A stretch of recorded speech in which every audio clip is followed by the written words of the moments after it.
This is a Kingsley Resto Mod Range Rover, and it's a little bit like Big Ben because it's a classic bit of British design and it's recently had a major revamp. Now in this video I'm going to talk you through the exterior, the interior, I'm going to tell you about the upgrades Kingsley have made to this vehicle, and I'm going to take it for a drive and almost kill myself. Oh, and of course I'm going to launch it to see how quick it is from 0 to 60 miles an hour and over the standing quarter mile. Because I'm Matt Watson and you're watching CarWow. Buying a new car? Then head to CarWow and my team will help you find your next car at a fair price. CarWow, your one-stop car buying comparison site. Let's start this video by talking about tax. Now don't click out the video, this is actually quite important. You see, because this car was built in 1981, it's actually exempt from road tax, it's exempt from the emissions ULEZ charge, it is exempt from having to have an MOT done because it's over 40 years old. Fortunately, that engine, it's not 40 years old. It is based on an old Rover V8, but then Kingsley have just changed every part of the internals. It's completely new inside. You get a 4 litre, a 4.6 and a 5 litre. This is actually the 4.6. It's got 270 horsepower and 416 newton meters of torque, and it drives all 4 wheels via a 4-speed ZF automatic gearbox. How quick is it from 0 to 60 miles an hour? Well, we'll find out a bit later in this video. Right, now let's talk about the design of this car. So it's classic Range Rover, right? But there are a few differences. For instance, the Kingsley badge, obviously. This bumper design is a bit different. The Range Rover originally had vinyl here on the rear pillar. I actually like the vinyl, but some people didn't, and that's why they don't have it on this Kingsley version. This is a 1981 car, so it's a 3-door. From 1982, you could get a 5-door version. Just want to point this out. I love the handles on the old Range Rover. So cool. Moving down the side, more Kingsley badging. Steel wheels, of course, and back in the day, 16 inches. I mean, look at all that sidewall. Then here at the front, oh yeah.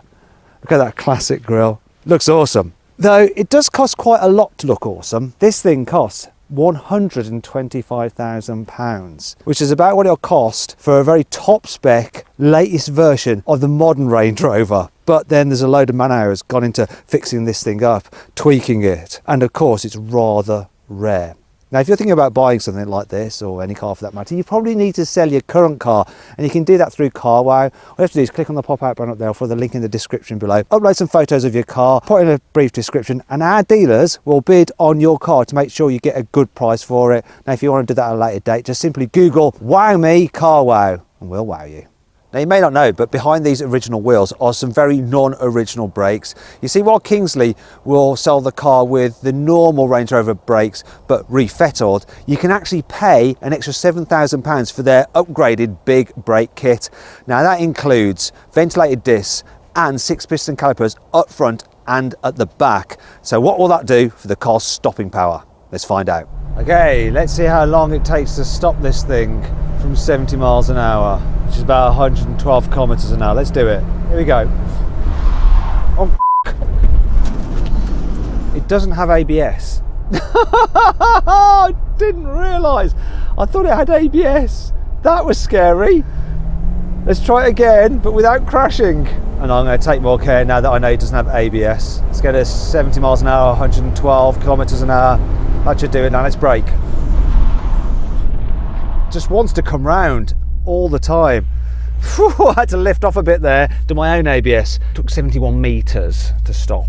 That's without locking up, and it is quite greasy, so maybe if it wasn't so greasy it would have done better. It's a bit scary. Here on the inside, Kingsley have revamped the interior. So you've got the usual Range Rover design, but then they changed the covering for the dash. This one has the extended leather option. So you've got leather absolutely everywhere, A-pillars as well, and the headlining, don't come cheap though, £16,000 for that. Some other options on this car, like sunroof, it's a bit hard to open. It's £3,000 for that. Yeah, I'd probably have it. Another option on this car is the infotainment system. So look, you've got an aftermarket infotainment system with sat nav and stuff like that. It has Apple CarPlay included, but it costs you £1,000. One nice addition there is a wireless charging pad, though I don't think it's quite big enough for my Samsung Fold. maybe just about. Oh, I do like the interior design that they've done here. This material here mixing with the leather, it's nice, and they're giving the car a smaller, sportier steering wheel, which I also like. What's not so good though, it's a problem that you had in the original Range Rover. You can't alter the steering wheel for reach or height, but the seating position is actually pretty good. Speaking of which, the seats, they're not the original ones, but they are very comfy. The only thing that's annoying about them though is trying to alter the angle of the backrest, because you have to turn the dial here, whereas it should really be there. In fact, it should probably be electric at this price, to be fair. See what you do get though, you get nice new carpeting compared to the original car. Look, it's actually double carpeted for added luxury. Another thing I like, classic cock. Another thing I like is classic clocks and dials. Very simple and easy to read. And the all-important knob down there. We've got a low range gearbox as well. Nice, so we jump in the back and see what it's like back there. So, oh! I do like the armrest there on the front seats. That's a Range Rover staple, that is. So, back seats. Let me just get in here. Slide this out of the way. Come on. Slide. Right. So let's try and get that into my driving position, because it actually goes all the way back and then you have to reset it again. But look, knee room's fine. What is surprising is how little headroom there is in the back. Now, these back seats are slightly higher than ones in the front, so you get a better view out the front, but yeah, my head is touching. Got some big rear windows, and look at this. How old-fashioned is this?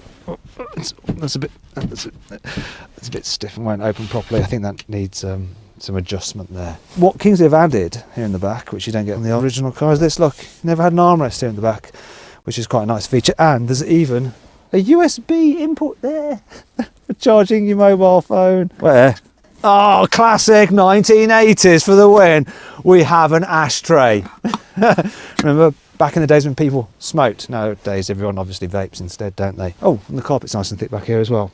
Overall, it's pretty nice. There are a few places where it's a little bit handmade. So you look at that bit there, it doesn't fit brilliantly, and yeah, here as well. But that's what happens when things are manufactured and they're done by hand. The tolerances are obviously wider than if something was built by a machine. And in some ways, that's in keeping with the original Range Rover. Now let's talk about the boot. Classic Range Rover split tailgate, so you can go to the races and sit here and sip champagne. It can take probably 2 people's weight, no problem at all. Look at this load cover. Now, I would like to store this underneath a false floor. There were no false floors in 1981, so you know what that means. This load cover has got to be yeeted. I'm actually not going to do it with this, because to try and get your hands on another one of these is nigh on impossible. And then to trim it in leather, if you have found one, is very expensive. So I think I'll be very careful with this. No, I'm not even going to put it there. I'll just put it there and move on with the rest of the boot. So, probably notice this. Look, it's the spare wheel. It's not underneath the car. So if you have to get it to replace the spare wheel, you're not going to get your hands covered in dirt. It's warmed in its own little coat as well. There is one thing though, if you need to fold down the rear seats, you either have to go round, which is a bit annoying because it's a 3-door, or you're going to have to climb in. Oh. And then you can do it. Look, there. And as you can see, you're left with a huge big ridge there, which you can get rid of by, you have to, gosh, I've got to move those front seats forward. That is all a bit of a faff. And it brings me on to 5 annoying things about this Resto Mod Range Rover. This is an old car, which means there is no lock or anti-siphon device for the fuel tank. So you might find that when you park this in the country, someone might come along there and they might open that up and help themselves to your petrol.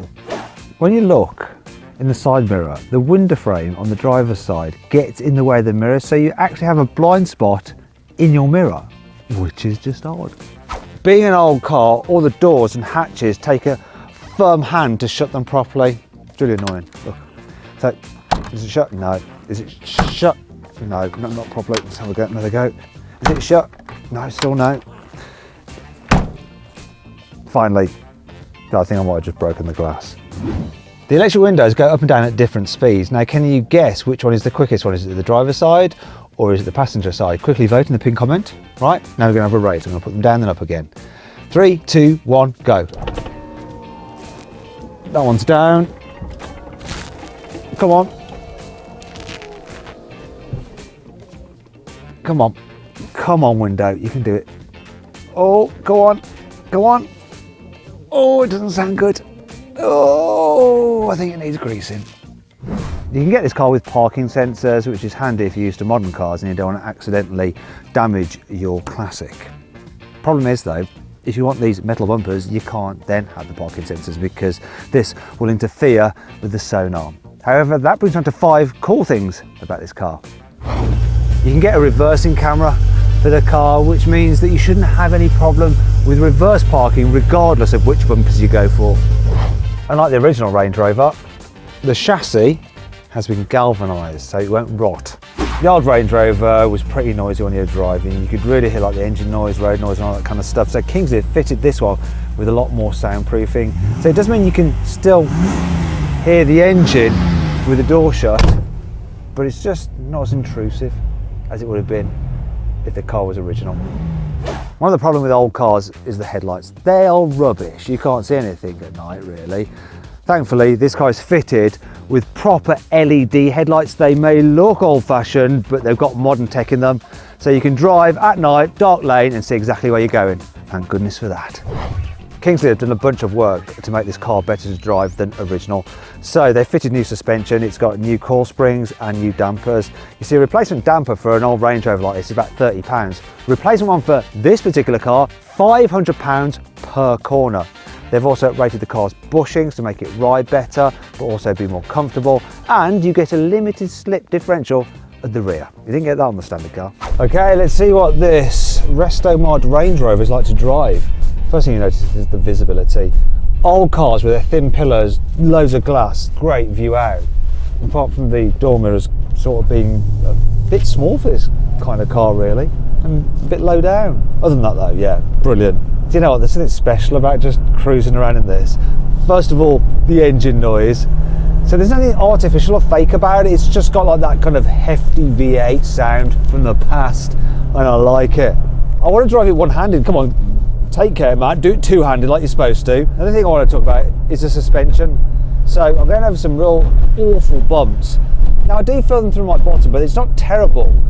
But what's interesting is, if I was in an original Range Rover that hadn't been touched by anyone, it would have been bouncing and shaking and really struggling with those bumps. Another thing it'd be struggling with is the bends. I mean, the suspension on the old Range Rover is really lollopy. This thing, I mean, it's no sports car and it doesn't feel like a modern day SUV. It's still an old deer, but it feels way more composed and less flappable, really, compared to the original Range Rover. So it's like old, but just a bit more sorted, modernised. It also requires less steering input. So with an old Range Rover, you're constantly correcting yourself to keep it going in a straight line and where you want it to. Whereas this seems a lot more obedient. You do just want to drive it like this. And this ledge here is perfect for just resting your elbow on. Oh, it really is a sense of occasion. It's kind of a bit like looking back with rose-tinted spectacles. You see, if you had to go back in time and actually drive an old Range Rover, you'd be like, oh, this is a bit rubbish. Whereas this is kind of how you look back on those cars romantically. Does that make sense to you? It makes sense to me. Essentially, it's not an absolute pig to drive, it's quite nice. It's got the element of old world charm, but without all of the compromises. I like it. I could just see myself wafting around in this, and it really is a wafty kind of car. 4-speed automatic gearbox, which if you want to kick down, you do have to push quite a bit to get it to kick down, and then yes, it eases forward. It doesn't hurry along, but it's no slouch either. It's quick enough. This smaller steering wheel is quite interesting actually. I think it works. I mean, clearly it doesn't go around corners, right? No, what I mean is it feels like a good size for it. I'm really quite surprised how well this thing drives and goes around the bends. I was expecting more rattles. There's hardly any, just a little bit when you go over certain bumps. One thing I have noticed though, when you're getting quicker, you do get quite a bit of wind noise from up here that you wouldn't do on a modern car. Obviously they haven't changed the shape of the body and the aerodynamics, they can't do anything about that. But you can just drone it out with the V8 like that. This car I don't think drives as well as something like a modern Mercedes G63. It's way better than an old G63, and to my memory it's way better than an old Range Rover as well. I could live with this. Most important thing though, what's it like to launch? Let's have this open actually while we're at it. There we go, it's better. Actually no, I like the leather. Let's launch it. Okay, time to find out how quick this could do 0 to 60 miles an hour and the standing quarter mile. Now brake boost it. Come on.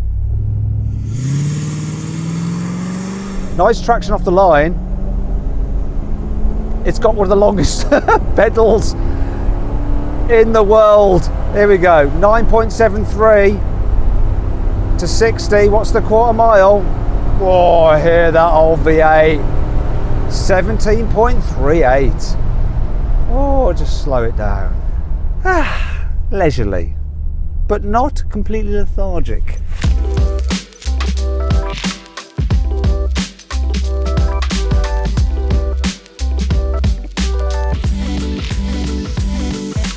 So then, what's my final verdict on the Kingsley Range Rover Resto mod? Should you avoid it? Should you consider it? Should you shortlist it? Or should you just go right ahead and buy it?